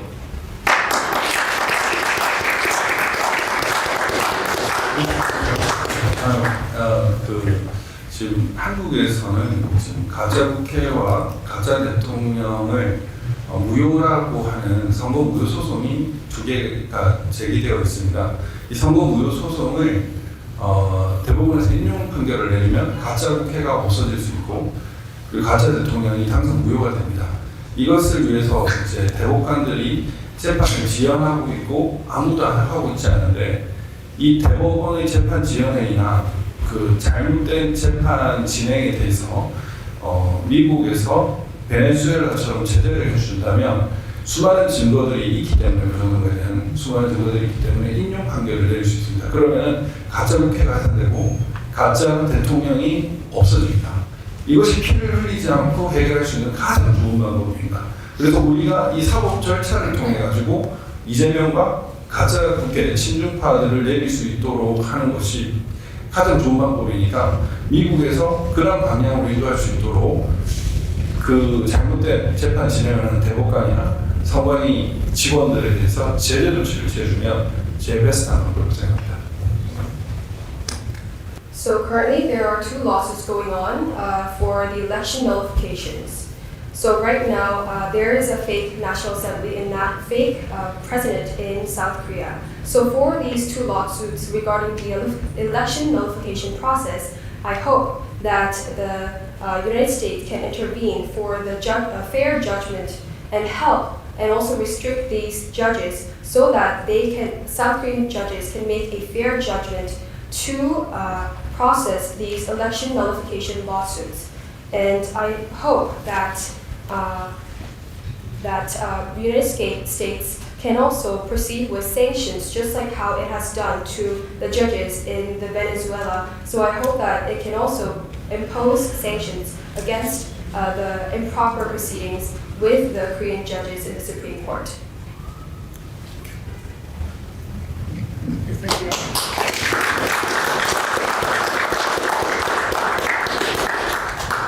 Hi there, my name is DJ. I have a question more about the practicality of what you guys are calling for. I'm a Cuban immigrant, but I'm a U.S. citizen.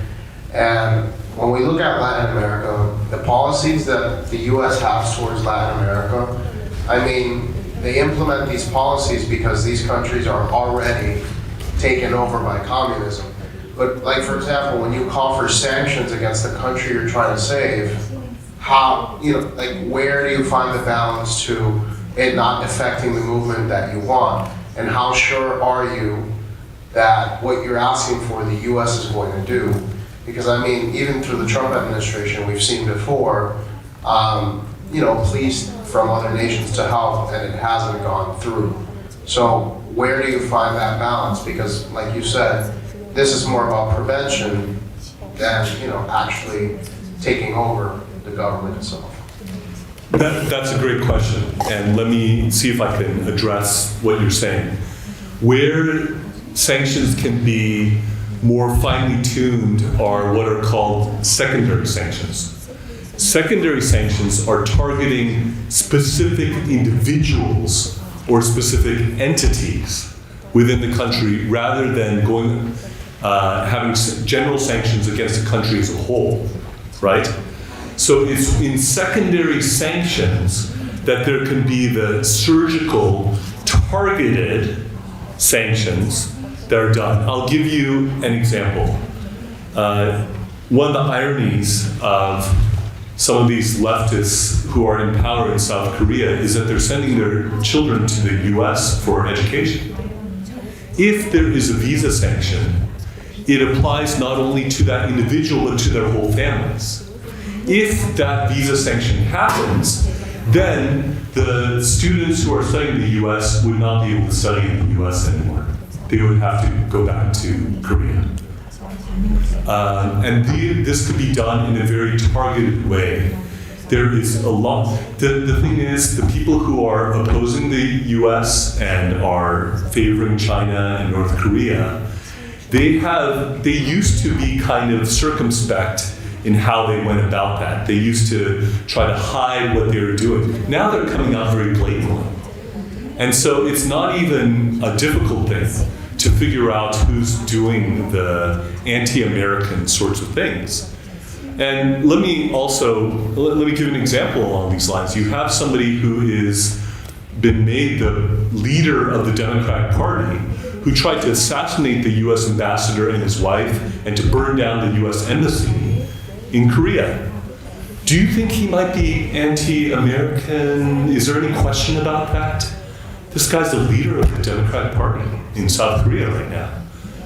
Should there not be sanctions against him, for example? And I could give many more examples, but that is one. And it's through secondary sanctions, which are targeted at individuals and individual entities, that can, in a very fine-tuned way, in a very surgical way, protect American interests and thereby protect the country of South Korea, our key ally, in a very targeted, specific way, if that helps. Thanks, Bart. I'd like to squeeze both. Bart, could you weigh in on this? Sure. In addition to sanctions, there are also possibilities occasionally for some kind of criminal sanction when somebody has broken a law, a United States law. For example, a lot of the people that are engaged in these leftist activities are also engaged in money laundering. In the case of Venezuela, it's run rampant. They're united with the Cartel de los Soles. They're part of the narco-terrorism operation. It will probably not be long before there will be people related, working within the CCP, related to the currently ruling party, the Democratic Party in Korea, who will engage in similar activities. When they are, we should indict them in American courts and expose and seize the assets. That's the most important part. You freeze the assets and then you seize the assets and you take their money away, you take their power away. The other thing we can do in the United States is we can do what we're doing right here. We can talk about it and preach it and shout it from the rooftops. I want to read to you something written by a Soviet dissident. I can't remember her name, Elizaveta, I can't, but she wrote a book called A Mountain of Crumbs. And she said this, and I repeat this at least once a week. They lie to us. We know they're lying to us. They know that we know they're lying, but they keep on lying to us, and we keep pretending to believe them. That's their real victory, is when you pretend to believe them. That's the point of repression of freedom of speech. They're trying to make you pretend that you believe their lies. They know they are lies, and you cannot kneel, you cannot succumb. There are people here in this room who will be in jail, unfortunately, heaven forbid, but will probably be in jail in a few days, undergoing who knows what kind of difficulties. We cannot let that happen in silence. We have to keep bringing it up over and over, and if we are talking about it in Washington, they will be talking about it everywhere in the world. So that's the other thing we can do. Sure. No, I just wanted to bring some Venezuela-related perspective. I think your question is a really important one, particularly in the case of Cuba. We've seen how the Cuban government points to the embargo as a way of blaming its economic mismanagement on an external threat. And we've seen that Cuban dissidents on the island make a point of distancing themselves from the embargo, even as they criticize the lack of democracy in Cuba. And in Venezuela, the Venezuelan opposition has been very smart. The Unitary Platform Coalition knows that poll after poll shows that economic sanctions, which impact the country as a whole, versus more targeted sanctions, like visa sanctions or others, are deeply unpopular. Economic sanctions in Venezuela, if you poll it, there's widespread rejection of broad sanctions, but there's interest in more specific pressure. And it's one reason why the Venezuelan opposition has really tried to stay away from being linked to the broader economic sanctions. I just think there's a recognition in Venezuela of how unpopular that is and how this affects the country as a whole. So I just think your question is a good one, and I think there are some parallels with the use of economic sanctions and the potential for backfiring against opposition actors in Cuba and Venezuela and elsewhere in the region. Thanks. Sorry, on these sanctions. It has been proven that actually the government usually relaxes his policies on the people when there are sanctions. That means the more sanctions, the more likely people inside Venezuela have an easier, and I say this quote unquote, life. But you spoke about the oil industry, and I wanted to know your take. Isn't it a little bit hypocritical that the U.S., through companies like Chevron, is still producing oil in Venezuela, taking into account that the Venezuelan government is not a normal government, it's a crime government, it's a crime structure of money laundering through the oil industry specifically, all of the drug trafficking, human trafficking. Now they are also persecuting people outside of Venezuela and killing them, like it happened in Chile with the Ojeda case. That without taking into account, or you don't have to go into the ecological issues with all the oil spills that nobody covers until it literally hits other Caribbean nations, then people are like, oh, where is this oil coming from? And it's from Venezuela, because our oil industry is so damaged because of this government. And then we still have companies, American companies like Chevron, producing oil, knowing that the Venezuelan government is the only, they say it's the only one that gets positive anything resolved from this, because they have the chance to money launder, keep using the money from the West or from Western countries like the US. It also gives them sort of like a legitimacy as a government, although they are not the legal or legitimate government. So what are your takes on that? Time? Just a quick answer, please, John. I'll try to give a quick answer. I think that you raised a very valid point. And I think this goes back to what I was saying earlier, that I think we're in a unique environment in which President Trump is trying to refocus the way we think of foreign policy. And I think that's what explains the fact that President Trump sent his presidential envoy, Rick Grinnell, to meet with Maduro in Caracas earlier this year. He negotiated just 2 months ago a prisoner swap with Venezuela. There's reports of ongoing communication between the administration and Venezuela. We see this deportation agreement that's ongoing. There's twice weekly flights that U.S. taxpayers are paying for, sending Venezuelans back to Venezuela. That wouldn't be possible if there wasn't communication between Washington and Caracas. And I think that really underscores that this is an administration that's not abandoning democracy and human rights, but they are talking about cold, hard U.S. interests. And I think there's been a recognition that from this administration that it's in the U.S. interest to preserve a Western footprint in Venezuela. I think the question is, how do these two dynamics talk to each other? How can we think of a carrot and stick dynamic in a way that actually favors a democratic transition rather than guarantees the status quo? So I think you're very right to point this out, and I think that's the question that all of us are struggling with, which is, how do we pair pressure with incentives in a way that actually finally breaks something free and gets Venezuela closer to democracy? Thanks. Okay, we're just about out of time. But you got a really quick question, short question, but really short answer. Thank you. United States and South Korea alliance. But I want to say there is a war. If you want peace, you need to prepare war. So my question is, include me and many South Korean, they want to nuclear armament. So what US government think about this, and what do you guys think about this?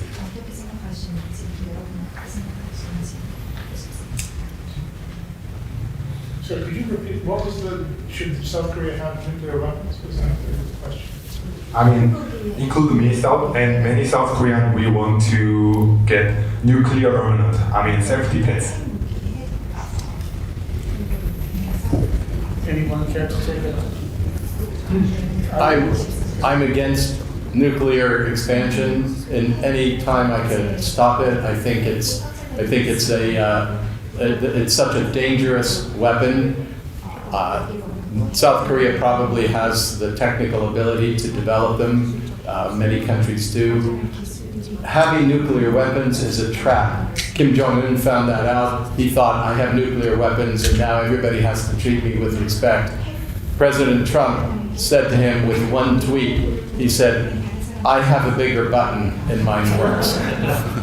And what he was saying is, if you ever dared, Kim Jong-un, if you ever dared to launch one of your weapons, you would be completely destroyed. Nobody would stop at anything to destroy you. Holding those weapons is a danger, and it's as much a danger to South Korea as it would be. It's a false promise of a strength. Let me just add very quickly that South Korea is under the U.S. nuclear umbrella. Yeah. Right? So it's basically under the biggest, most powerful nuclear umbrella in the world. Okay, I think we have to close this up. And Paul, I'm sorry I couldn't get you to speak more. That's fine. But Paul has an excellent book out called Democracies in Peril. I highly recommend it. Prime Minister, have you got something you'd like to say? 굉장히 중요한 말씀을 하셨는데 대한민국 평화를 원합니다. 전쟁을 원하지 않습니다. 핵을 사용을 안 하게 되기를 원합니다. 그러나 북한은 계속 핵 고도를 추진하고 있지 않습니까? 근데 무방비로 이제 이렇게 하실 수가 없다. 걱정들을 많이 합니다. 대한민국 국민들이 많은 분들이 걱정을 합니다. 저는 그래서 그런 사태가 생기기 전에 정말 한미 동맹이 확실하게 같이 움직여서 미국이 우리 국민들에게도 확실하게 그 핵 문제에 대한 걱정 없다. 우리가 함께 하기만 하면 된다. 이런 것들이 메시지가 오게 되면 그러면 그런 문제, 서로 문제가 우파 진영 안에서는 다 해결이 되리라. 이런 생각을 합니다. Thank you for giving such important remark. We want peace. We do not want war. We do not want to seek nuclear development, but we do have concerns because North Korea is constantly developing its nuclear prowess. However, before such situation unfolds, I believe that if the alliance with the US remains strong, and if the United States is able to take the first step in coming out with messages for us that we are together, that we have a strong alliance, then these concerns will die down, especially in the conservative rank in Korea.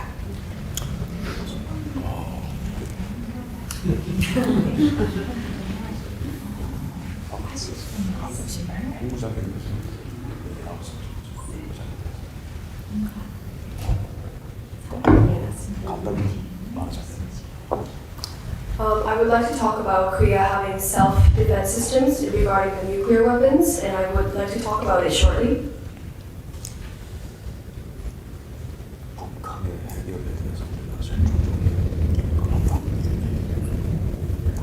I want to say that South Korea is currently facing the actual threats of North Korea with the nuclear weapon. 그러나 보스턴 대사님 말씀하신 것처럼 미국의 강력한 핵 무장이 있다는 걸 알고 있기 때문에 But just like Ambassador Tan stated, we know, South Korea knows that we are under the protection of the United States nuclear umbrella realm. 미국이 한국을 절대적으로 돕겠다는 개런티가 있으면 So if the United States can 100% guarantee that there will be protection from the United States to South Korea, 한국의 자체 핵무장거리도 사급될 것으로 then I think the public opinion to have the nuclear weapons within South Korea will also die down. 중요한 것은 However, the important thing is 중국의 위협이 증가하는 와중에 right now, when the influence of Chinese CCP party is growing, 미국이 한국을 돕지 않는다라는 느낌이 들면 if the South Korea feels that we are not getting the protection of the United States, 한국에서는 자체 핵무장거리가 증가하는 것은 불가피하다. it will be inevitable for South Koreans to talk about the self-defense and also having nuclear weapons within its own country. That's it. Thank you.